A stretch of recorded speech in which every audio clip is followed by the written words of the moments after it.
sea el presidente que sea. ¿Qué es lo que concretamente tiene que pasar ahora a partir de que no hay más instancias con lo que ocurrió con la ley de emergencia en discapacidad?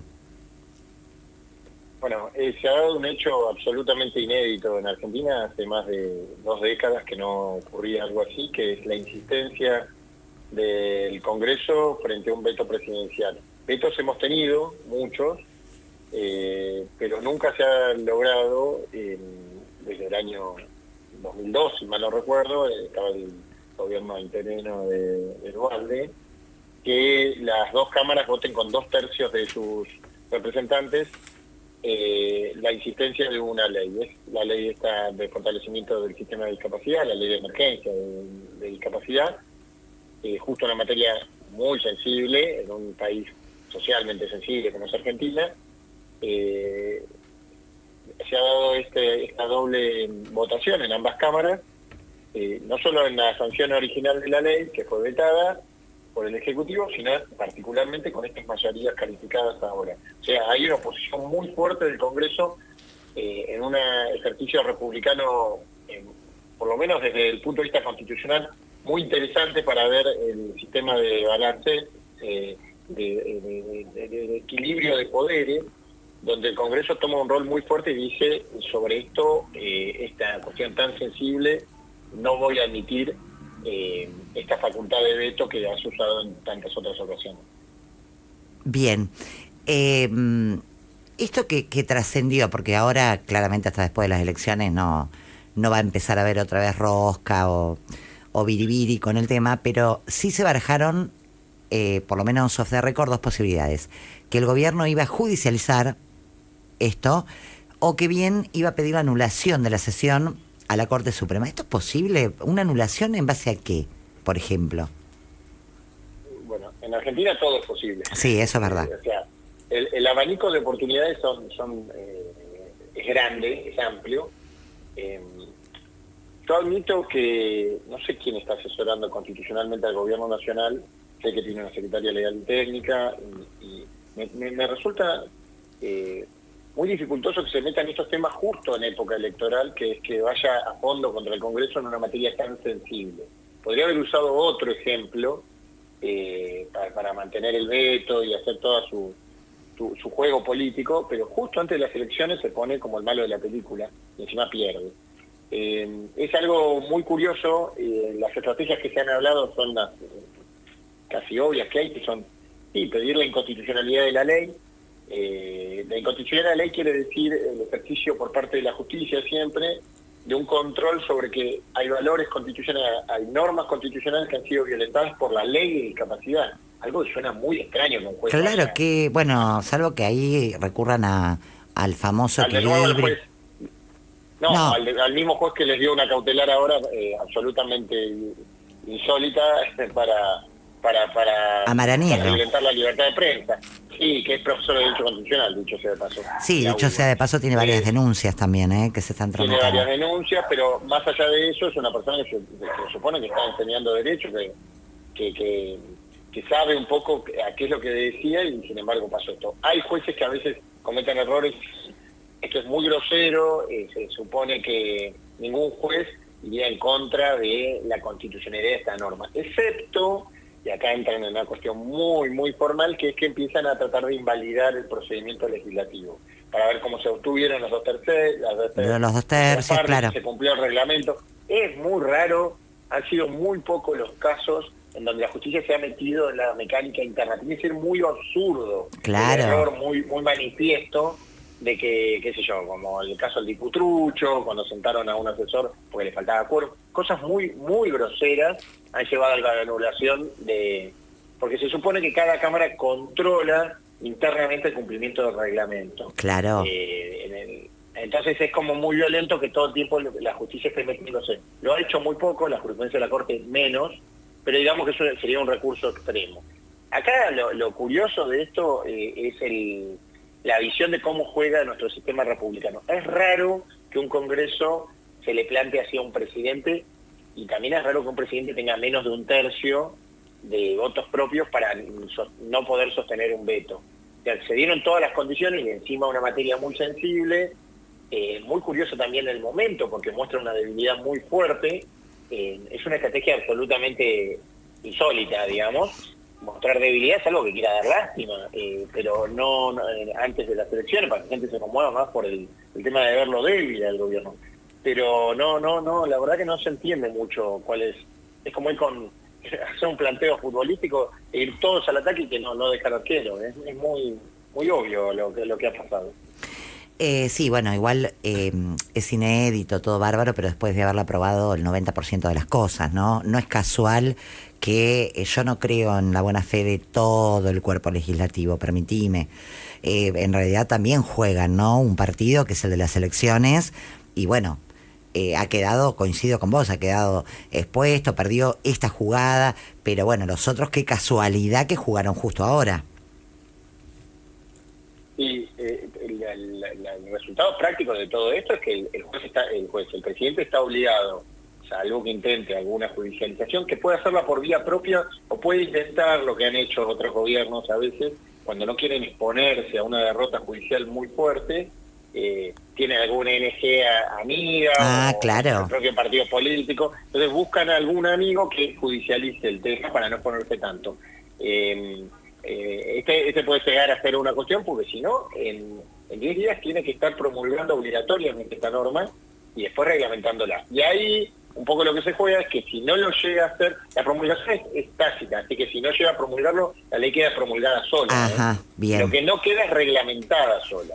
Y como es una ley que contiene muchos detalles que hay que reglamentar a nivel ejecutivo, porque implica subsidios, aumentos, puede esperar que lo hagan la oposición, que judicialice por la inacción para reglamentarla. Promulgarla la tiene que promulgar, a menos que consiga una cautelar que suspenda el ejercicio de la ley, por sí o por alguna ONG cercana, digamos. Pero una vez promulgado hay que reglamentarlo, y ahí es donde puede dilatar la implementación de la norma, los aumentos de los subsidios y de las prestaciones que ordena la ley de emergencia.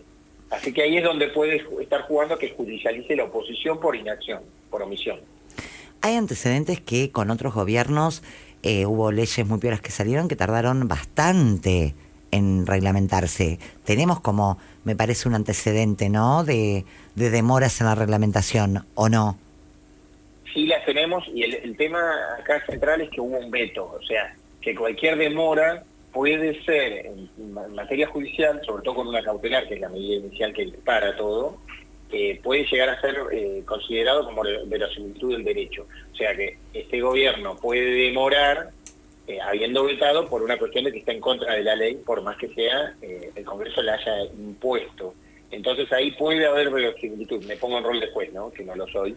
Y digo que alguien que me trae un argumento ante una demora sobre un tema tan sensible como es la supervivencia de un sector vulnerable como es el de los discapacitados, puede llegar a tener que ver con un posicionamiento ideológico respecto a una ley que quiso vetar y no se le dio. Acá hay que hacer cumplir el republicanismo, la división de poderes, y acá el Congreso tiene la palabra final. No es el Ejecutivo, porque el Ejecutivo ya hizo uso de su veto y fue rechazado por una mayoría enorme, mal calificada de parte de nuestro congresal. Así que no hay mucha vuelta que darle. Yo como juez le daría por lo menos una intimación a que lo reglamente en un caso concreto. Y ahora sí el último tema, que es justamente el cambio que puede haber, tiene media sanción, falta la otra media sanción, obviamente, en lo que es el manejo de los vetos. ¿Cómo ves eso? No, el manejo de los vetos no, el manejo de los DNU. De los DNU, perdón, sí. Porque el veto no es reglamentado, el veto está en la Constitución y no emite reglamentación. Sí, en cambio, los DNU, que es un invento infraconstitucional, fue generado principalmente por la práctica implesionado por los Menem, sobre todo con el fallo Peralta en el año 90, cuando fue el primer gran fallo de la Corte Menemista, y lo que le dio es un vía libre. Después, con la reforma del 94, fue contenido, principalmente por el susto que tenía la oposición, encabezada por Raúl Alfonsín, y lo constitucionaliza, pero le pone una serie de trabas, pero después esas trabas son desarmadas en cierta medida por un sistema de control del Congreso que permite que con solo la aprobación de una de las dos cámaras, cualquier DNU termina siendo vigente. Y eso fue en el gobierno de Cristina Kirchner, fue un error constitucional.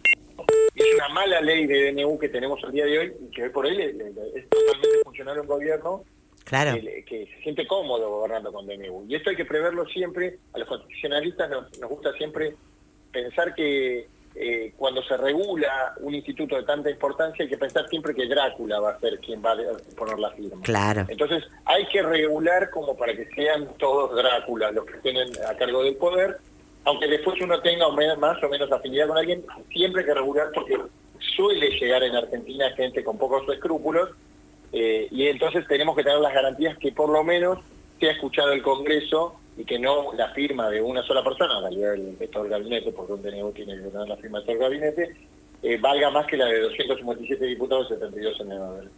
Hoy por hoy los DNU están en juzgamiento. No me parece mal que se reforme esta ley, sería importante que sea con una visión de futuro donde realmente los DNU sean como los previó en el año 94, con algo excepcional y no una práctica cotidiana cuando uno no quiere instalar un tema del Congreso porque tiene miedo del debate público, porque piensa que no va a ganar, no quiere negociar con la oposición. Tengamos en cuenta que el Congreso es un lugar de negociación, tiene una mala palabra parece, pero es necesaria. Esa famosa rosca tiene sentido en la medida de que el lugar de debate y de negociación es el Congreso, tiene que ser bien explícito, pero tiene que ser el lugar, y obligar a que los temas importantes pasen por el Congreso de nuevo es algo que nos estamos debiendo. Un tema no menor con respecto a esto es el presupuesto, que también la oposición por primera vez está dispuesta a tratar, si bien lo tiene que presentar el Ejecutivo lo viene presentando y no lo hace aprobar. Entonces, ¿qué hacen? Con la inflación que hubo en los últimos años, le conviene tener el presupuesto preaprobado de hace 2 años, totales a valores mínimos, y todo lo demás está a discreción del Ejecutivo. Y eso es muy peligroso porque justamente la ley de presupuesto lo que quiere es que el Ejecutivo tenga un orden de gobierno que lo explicite, que lo transparente, que no juegue derivando fondos excesivos a la FIDE y pocos a la ANDIS, digamos, a la Agencia de Discapacidad. Le está diciendo, vos vas a tener que cumplir lo que prometiste, que es una proporción del presupuesto a esto, una proporción a esto, una proporción a educación. Y eso está muy bueno que vuelva a discutirse. En el medio, la cuestión política, ¿no? Estas son señales de debilidad de un gobierno, pero también tiene que ver que tiene que empezar a negociar, ¿no? La ley de leyes, ni más ni menos el presupuesto, pero reforzamos la idea de algo. No es que la presentó y no se la aprobaron, no la presentó directamente a la ley de leyes este gobierno. Tiene hasta el 15 de septiembre. Sí, pero en la oportunidad anterior, sí. Massa lo presentó y se lo rechazaron. Ellos no lo presentaron y, bueno, volvieron a aplicar el otro. Pero a eso voy. Una cosa es que vos lo presentes y te lo rechacen, ¿no? Bueno, no hubo consenso, no está bueno, pero otra cosa es que directamente no lo presentes. Me parece más grave todavía. Y es muy grave que cualquier presidente, no solo este, tenga, con un esquema de inflacionario como el que tenemos nosotros, solamente atado a uno de hace 2 años, pues uno ve los precios de hamburguesa, de papas fritas, de una pizza de hace 2 años y parece de hace 20 años. Uh-huh. Entonces, manejarse con ese límite de precios hace que virtualmente por arriba de todo eso sea discrecionalidad absoluta de una persona que es el ejecutivo. Totalmente. Julián, querido, gracias como siempre por tu claridad, ¿eh? Un abrazo grande. Mariana, un gusto como siempre y te felicito como siempre por tener estos temas en agenda pública. Gracias, un abrazo grande. Hasta luego. Ahí estaba Julián Portela, abogado constitucionalista, bueno, repasando un poco lo que va a pasar primero lo que más me preocupa es la ley de emergencia en discapacidad. Bueno, no le va a quedar otra, puede recurrir a algún artilugio, pero... Sí, puede intentar cinturear un poco, pero tarde o temprano... No va a tener que hacer. Además, sí. no da para más que sigan. Primero no le va a dar vuelta al PBI, dejémonos de bromar. Y aparte que ya casi a 2 años vas a tener que empezar a gobernar abriendo grifos. Sí, negociando. O sea, no hay otra manera no hay plata de gobernar. Bueno, podés gobernar 4 años con el no hay plata. Esperemos que no. Tenés que empezar... Bueno, es que si tenés esa idea como ejecutivo está el Congreso y la justicia, porque viste que algunas cuestiones las frenó la justicia. El tema es que todo acá es, viste, lo atamos con alambre. Sí, o pero bueno, con este con discurso... oportunismos. Sí, con este discurso de no hay plata se están haciendo también tantas cosas que asusta un poco de pronto, bueno, la idea de pensar hasta cuándo no va a haber plata, porque no se termina de ver el impacto cuantitativo en los salarios, bueno, y en este tipo de cuestiones y de causas que venimos siguiendo. O sea, no se termina de ver, bueno, cuándo va a haber plata, digo, ¿no? El horizonte cada vez más difuso. No, ya sabe que esto es, a ver, tiene que haber plata. Vos como Estado tenés obligaciones constitucionales, tenés tratados internacionales, o sea, vos podés bicicletear, hacerte el dólar, pero llega un punto y justamente vos fíjate que los terceros y cuartos años de cualquier gobierno no son fáciles, porque ahí la opinión pública se pone, con todo buen tino, mucho más exigente.